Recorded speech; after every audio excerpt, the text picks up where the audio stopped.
장터에서 노는 아이들이라는 제목으로 오늘 말씀을 함께 나누고자 합니다. 예수님께서 오늘 이 비유의 말씀을 주신 것은 그 당대의 유명한 종교 지도자들, 또 바리새인들, 또 율법 교사들, 이런 사람들에게 주신 말씀입니다. 장터에서 놀고 있는 아이들, 이 모습 속에는 당시의 사회 문화적인 풍습이 그 배경으로 놓여 있습니다.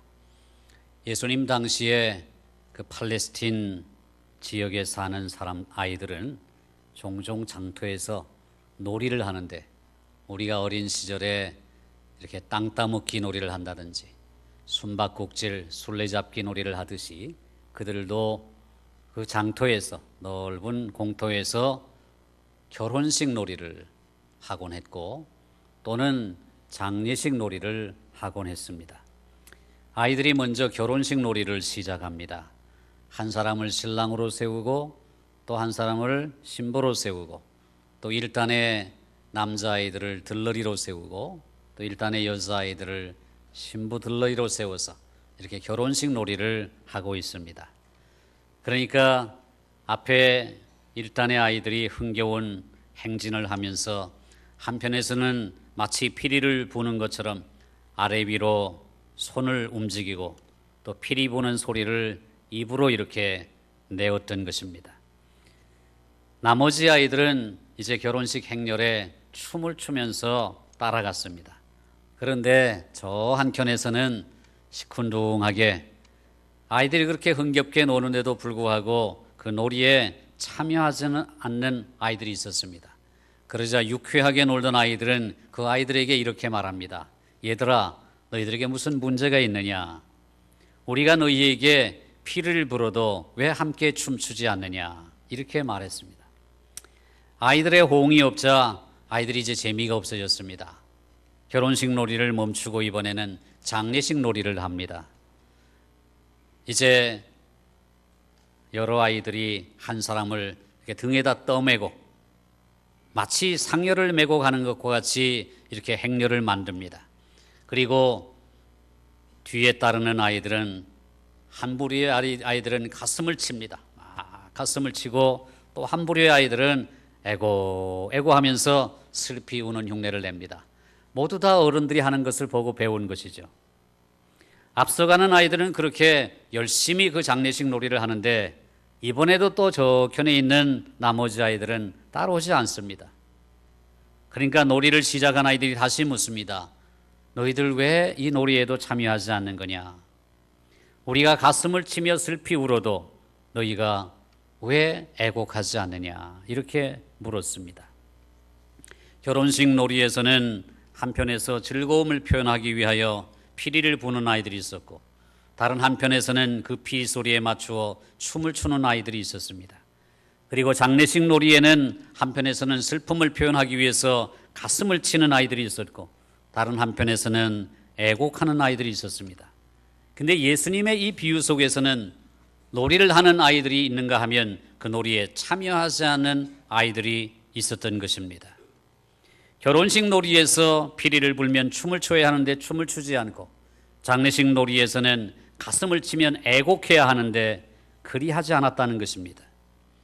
예수님의 이 비유에서 아이들이 서로 어울리고 맞는 역할을 하지 못하고 있다는 것은 무슨 말씀이냐 하면, 세례 요한과 예수님의 사역에 대하여 당시의 유대인들이 적절한 반응으로 응답하지 않고 있는 것을 빗대어 표현한 것입니다. 그 당시 유대인들은 그들의 선조들이 마치 참된 선지자들을 거부하고 배척했던 것처럼 세례 요한과 예수님의 사역을 거부하고 배척했던 것입니다. 그렇다면 이 비유를 통해서 제시하고 있는 예수님의 핵심적인 메시지는 무엇일까요? 그 핵심적인 메시지를 우리가 파악하기 위해서는 이 비유의 전후 문맥을 살펴보는 것이 중요할 줄 압니다. 누가복음에서 이 비유의 문맥을 살펴보면 이 비유 이전에 예수님께서는 나인성 과부의 죽은 아들을 살리신 놀라운 사건이 등장합니다. 예수께서 죽은 나인성 과부의 아들을 살리셨다는 소문이 온 유대 전역에 퍼져나갔습니다. 그러자 세례 요한을 따르는 제자들이 그 당시에 헤롯에 의해서 감옥에 갇혀 있는 세례 요한에게 가서 그 소식을 전합니다. 세례 요한은 그 소식을 듣고 제자들에게 예수님께 이렇게 전갈하라고 합니다. 당신이 정말 우리가 기다리고 있는 메시아가 맞습니까? 아니면 우리가 다른 사람을 기다려야 합니까? 라고 물었습니다. 옥중에 갇혀 있는 세례 요한의 입장에서 볼 때는 예수님께서 참으로 불의를 제거하고 또 진리를 세우는 참된 메시아라면 나인성 과부의 아들같이 죽은 자를 살릴 수도 있는 능력을 가지고 있으면서 어떻게 헤롯 왕의 불의를 보고 가만히 계실 수가 있는가? 더더욱이 그 불의를 책망하다가 감옥에 갇혀 있는 자기를 구할 수 없단 말인가? 이런 의문을 가질 수도 있었을 것입니다.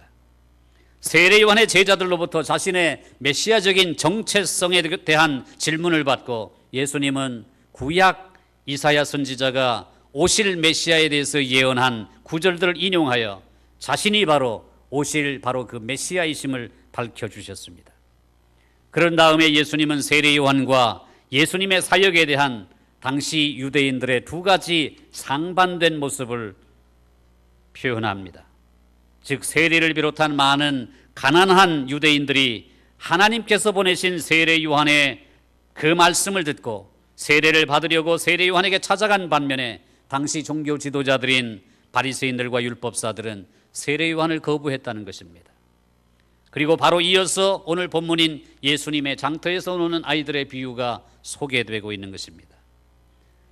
그렇다면 오늘 이 비유의 뒤에 나오는 이야기는 어떤 이야기입니까? 그 비유 이후의 문맥을 살펴보면 예수님께서 한 바리새인의 집에 초대받는 장면이 나옵니다. 그런데 예수님을 초대한 바리새인은 예수님에게 합당한 예의로 영접하지 않았습니다. 바로 그때 그 동네에 사는 이름 없는 한 여인이 찾아와서 자신의 눈물과 머리털로 예수님의 발을 씻겨드리고 예수님의 발에 향유 옥합을 깨뜨려 기름을 붓는 장면이 나옵니다. 그리고 거기에 대해서 바리새인이 부정적인 반응을 보입니다. 아까운 기름을 허비했다는 것입니다.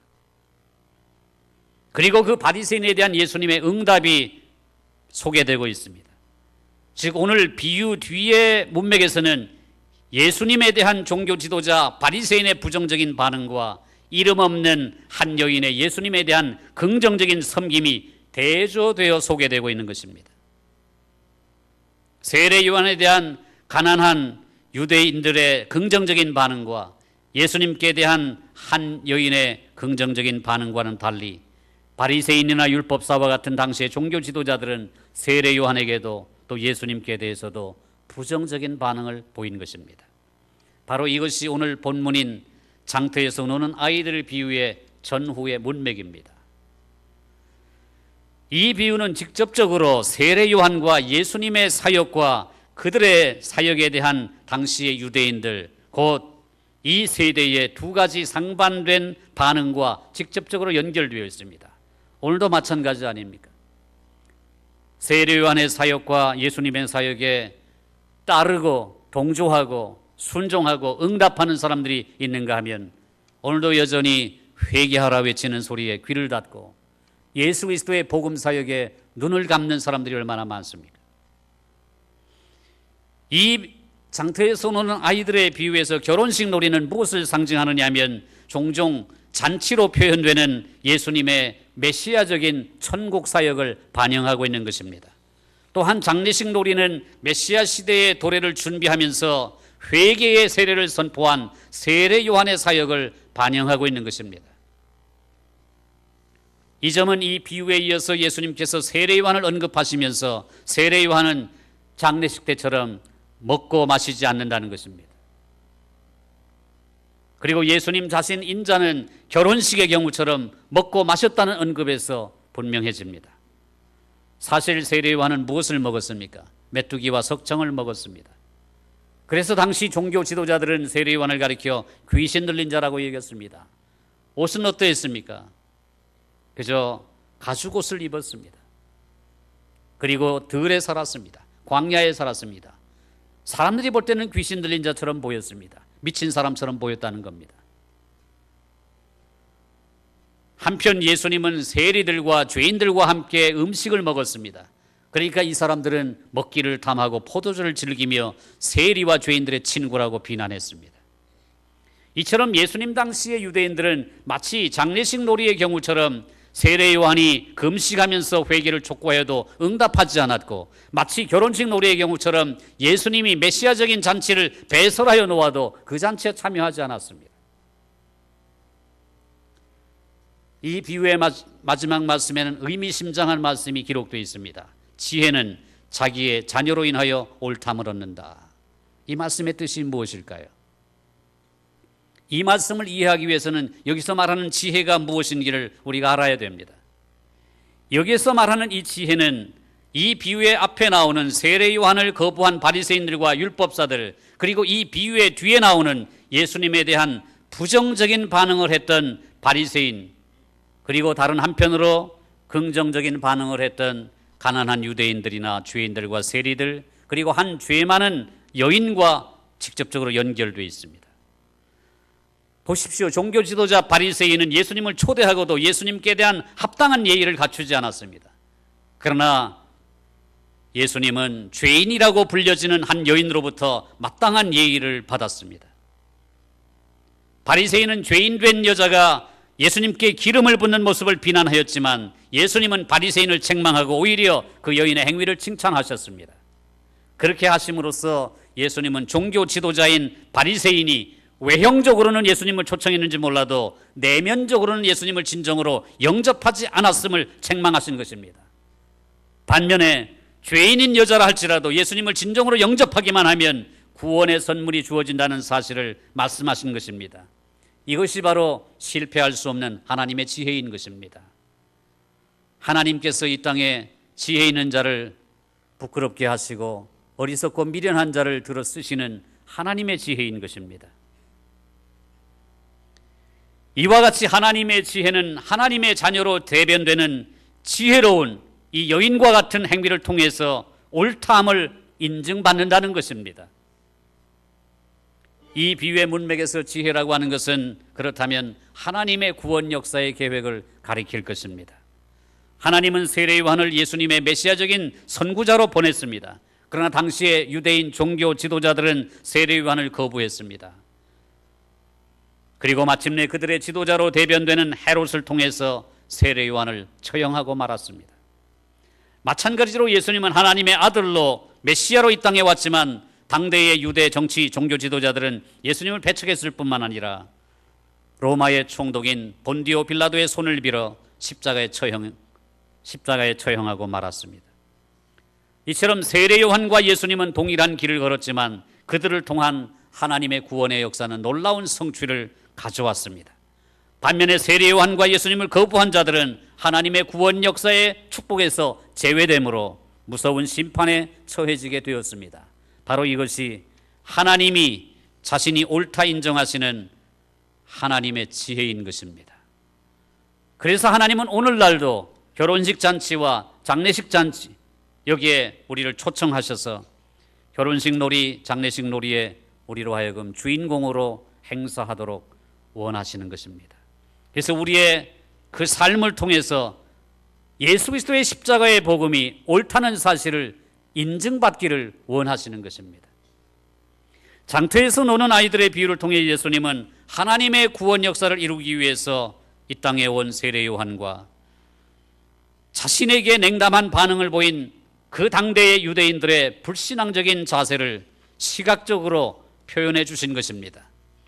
예수님은 이 비유의 결론을 통해서 유대인들의 불신앙과 냉담한 반응에도 불구하고 세례 요한과 자신을 통해 시작된 하나님의 구원 역사는 하나님의 자녀들로 인하여, 지혜로운 하나님의 자녀들로 인하여 결단코 중단되지 않을 것임을 선언한 것입니다. 오늘날에도 하나님께서는 그렇게 지혜로운 하나님의 소수의 자녀들을 통해서 천국을 확장시켜 나가시는 것입니다. 뿐만 아니라 예수님은 세례 요한과 자신을 거부한 자들을 향해 무서운 심판을 선언하셨습니다. 우리는 장터에서 노는 아이들의 비유를 통해 교훈을 받을 수 있습니다. 첫째는 이것입니다. 세례 요한과 예수님 당시의 세대들이 그렇게 하였던 것처럼 오늘 우리 세대도 하나님의 구원 역사에 대하여 예수 그리스도의 십자가의 복음에 대하여 냉담한 반응은 물론 심지어 조롱하고 배척하는 사람들이 있을 수 있다는 것입니다. 예수님 당시만 악한 것이 아니라 주님이 재림하실 그때까지 악한 세대는 지금도 여전히 현존하고 있고 앞으로도 현존하고 있을 것이기 때문입니다. 그렇기 때문에 세례 요한과 예수님의 길을 따라가려고 하는 자들은 때때로 주위의 사람들로부터 냉담한 반응을 받는다고 할지라도 결코 좌절하거나 낙심하지 말아야 할 것입니다. 둘째로 우리가 받는 교훈은 이것입니다. 하나님의 구원 역사와 하나님의 사역은 그 어떤 인간의 도전과 무반응에도 불구하고 반드시 열매 맺게 된다는 점입니다. 물론 때때로 고통과 오랜 기다림이 요구될 수 있을 것입니다. 또 표면적으로는 실패한 것처럼 보일 수도 있을 것입니다. 그러나 우리가 흔히 얘기하듯이 사람의 사전에는 실패라는 단어가 있지만 나폴레옹의 사전이 아니라 하나님의 사전에는 실패라는 단어가 있을 수 없습니다. 예수님의 십자가 사건이 바로 그 구체적인 증거입니다. 사도 바울이 고린도전서에서 뭐라고 말합니까? 세상의 지혜를 추구하는 유대인들과 헬라인들에게는 십자가야말로 가장 무능하고 미련한 것처럼 보였지만은 하나님 편에서는 구원을 얻는 우리들에게 있어서는 십자가야말로 죄와 하나님의 심판 아래에 있는 인류를 구원하는 하나님의 지혜요 능력인 것입니다. 여러분, 오늘 우리는 장터에서 노는 아이들의 결혼식 놀이와 장례식 놀이에 대한 비유의 말씀을 듣고 있습니다. 이 비유의 말씀과 오늘 우리는 어떤 관계가 있을까요? 누가복음 12장을 보면 어리석은 부자의 이야기가 나옵니다. 한 사람이 예수님께 나와 이렇게 말합니다. 선생님, 내 형을 명하여 아버지께서 물려주신 유산을 나와 함께 좀 공평하게 나누게 하소서, 그렇게 요청합니다. 그래서 예수님께서 뭐라고 대답하십니까? 이 사람아, 누가 나를 너희의 재판장이나 물건 나누는 자로 세웠느냐? 이렇게 말씀하시고 둘러선 무리들에게 이렇게 말씀하십니다. 삼가 모든 탐심을 물리치라. 사람의 생명이 그 소유에 넉넉한 데 있지 아니하니라. 이렇게 말씀하십니다. 이 말씀을 하시고 이제 이어서 이 비유의 말씀을 하셨습니다. 한 부자의 비유입니다. 한 부자가 그 밭에 소출이 풍성했습니다. 풍성한 추수를 맞이하게 된 것입니다. 마음속으로 생각하죠. 내가 이 많은 곡식을 쌓아둘 데가 없으니 어찌할꼬 생각하다가 이렇게 하면 되겠구나. 지금 있는 이 작은 창고를 헐고 그 자리에 큰 창고를 지어서 내 모든 곡식과 물건을 거기에 쌓아두어야 되겠다. 그러면 되겠구나. 이렇게 결심하고는 자기의 스스로에게 이렇게 중얼거립니다. 내 영혼아, 이제 됐다. 여러 해 쓸 물건을 많이 쌓아두었으니 이제 평안히 쉬고 먹고 마시고 즐기자. 여러분, 이것이 오늘날 인간의 모습 아닙니까? 평안히 쉬고 먹고 마시고 즐기자. 이게 모든 인간들의, 보통의 인간들의 인생의 목표입니다. 평안히 쉬고 먹고 마시고 즐기자.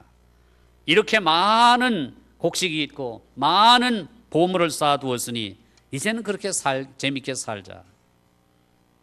예수님께서는 이 부자의 모습을 보시고 하나님의 계획을 말씀하시죠. 그 부자를 향한 하나님의 계획은 이러했습니다. 어리석은 자여, 오늘 밤에 내 영혼을 도로 찾을 것이다. 예수님께서 그 비유의 말씀 뒤에 뭐라고 덧붙이십니까? 그렇게 되면 그 부자가 준비한 것이 누구의 것이 되겠느냐? 이게 예수님의 말씀입니다. 그러면서 예수님은 이런 말씀을 하시죠. 자기를 위하여 재물을 쌓아두고 하나님께 대하여 부요하지 못한 자가 이와 같으니라. 이렇게 결론적으로 말씀하셨습니다. 세례 요한과 예수님의 천국 복음에 대하여 눈을 감고 귀를 막았던 사람들에게 결혼식 놀이와 장례식 놀이를 하는 아이들의 비유를 가지고 책망하셨던 주님께서 오늘 우리에게도 누누이 기록된 말씀으로 또 선포되는 말씀으로 교훈하심에도 불구하고 눈을 감고 있고 귀를 닫고 있는 우리에게 뭐라고 책망하시겠습니까? 누가복음 16장에는 또 이런 비유의 말씀이 나옵니다. 바로 부자와 거지 나사로에 관한 말씀입니다. 지옥불에 떨어진 부자가 자기 집 앞에서 얻어먹던 거지와 같은 나사로가 천국에서 아브라함의 품에 안겨 있는 것을 보고 아브라함에게 애원합니다. 아버지 아브라함이여, 나를 불쌍히 여기사 당신의 품 안에 있는 그 나사로를 내게 보내어서 그 손가락 끝에 물을 찍어 내 혀를 서늘하게 하소서. 내가 불꽃 가운데서 괴로워하나이다. 아브라함이 뭐라고 얘기합니까? 천국과 지옥 사이에는 구렁이 있어서 가지도 못하고 오지도 못한다 하고 거절합니다. 그러자 그 부자가 이렇게 애원합니다. 그렇다면 나사로가 이곳에는 못 올지라도 저 세상에, 우리가 살던 저 세상에 갈 수는 있을 터이니 저 세상으로 다시 보내어서 저 세상에 아직도 남아있는 내 형제 5에게 제발 좀 예수 잘 믿어 내가 와 있는 이 고통받는 곳에 오지 않게 해주시옵소서. 그때 아브라함이 뭐라고 대답합니까? 그것도 안 된다. 저 세상에는 이미 모세와 선지자들과 같은 그런 복음 전하는 자들이 있으니 그들에게 들으면 된다. 그러자 부자가 뭐라고 말합니까? 계속 애원합니다. 그렇지 않습니다. 만일 죽은 자에게서 그들에게 살아가는 자가 있다고 한다면 분명히 그들이 회개할 것입니다. 그러자 다시 아브라함이 말합니다. 모세와 선지자들에게 듣지 아니하면 비록 죽은 자 가운데서 살아나는 자가 있을지라도 권함을 받지 아니하리라. 단호하게 끊어버립니다. 이 말씀이 무슨 뜻입니까? 결혼식 놀이와 장례식 놀이도 때가 있다는 것입니다. 캄캄한 밤이 되면 놀이를 그치고 집으로 돌아가야 됩니다. 세상 사람들과 이단들은 지금의 기독교가 개독교니 썩어서 부패했느니 하며 비방하고 욕하지만 2000년이 넘는 유구한 역사 위에 세워진 이 기독교는 여전히 이 세상의 빛이요 소금으로 존재하고 있습니다. 비록 일부 타락하고 본이 되지 않는 교회도 있고 목회자들도 있고 교인들도 있지만은 그렇다 해도 하나님의 말씀은 영원합니다. 예수 그리스도의 십자가의 복음은 영원하고도 유일한 길이요 유일한 진리요 유일한 생명인 것입니다.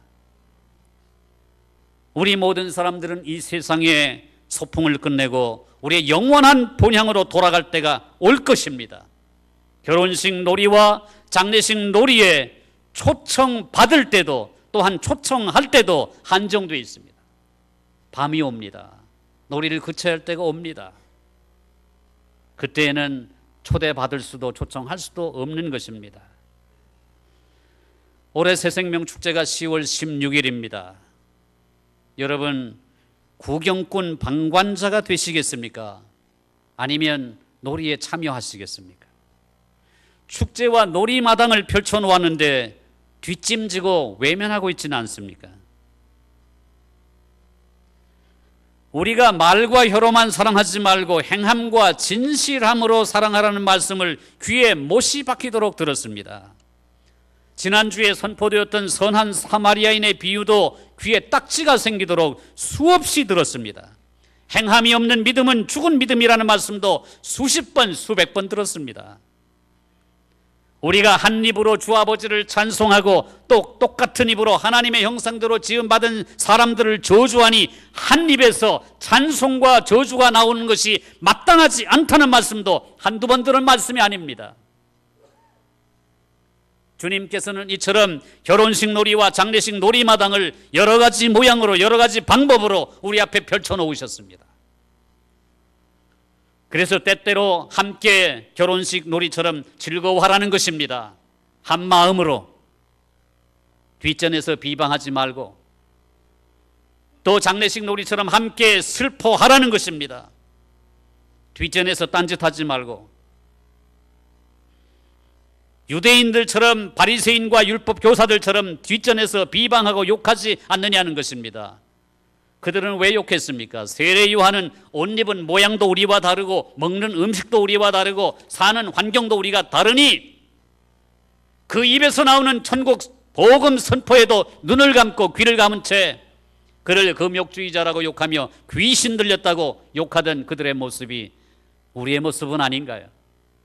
나와 다르다고. 꼭 들어야 할 말씀에도 귀를 닫고 꼭 보아야 할 천국의 비밀도 눈을 감은 채 보지도 않고 듣지도 않고 뒷짐지고 있지 않느냐 그 말입니다. 예수님께서 세리와 죄인들과 어울려서 먹고 마신다고 해서 예수님께서 친히 보여주시는 천국 복음, 십자가의 복음을 우리가 눈을 감고 보지 않고 귀를 닫고 듣지 않으며 예수님의 살아가는 삶의 방식이 자기들의 사고의 틀에 고정되어 있는 메시아의 모습과 다르다고 하여 참 메시아를 믿지 않고 배척하였던 그들의 모습이 바로 오늘 우리의 모습과 중첩되지는 않느냐는 말씀입니다. 나와 다르다고. 역사적으로 이단들이 무엇입니까? 기독교의 역사성을 부인하고 저들만의 편견이 옳다고 해서 정통 기독교를 비난하고 판단하지 않습니까? 어떻게 20세기, 21세기에 생긴 신흥 종교 세력이 그게 바로 참된 기독교일 수 있겠습니까? 2000년의 기독교의 역사는 어디로 갔습니까? 우리 기독교는 하루아침에 세워진 것이 아닙니다. 창세로부터 그리고 이 땅의 지역교회로 첫 번째 세워진 예루살렘 교회로부터 너는 베드로라 내가 이 반석 위에 내 교회를 세우리니 음부의 권세가 이기지 못하리라. 그렇게 예수님께서 친히 기초가 되시고 주인이 되시고 창립자가 되시고 그리고 음부의 권세 지옥의 대문들을 넘어뜨리는 그 권세를 주신 그 교회는 이 땅에 2000년 이상 연면이 이어져 오고 있는 역사와 전통을 가지고 있는 정통교회인 것입니다.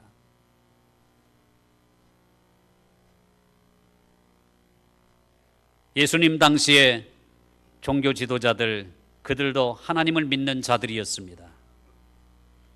외부에 있는 적들보다 더 무서운 것이 내부에 있는 적들이라는 말이 있습니다. 바로 그들 아닙니까?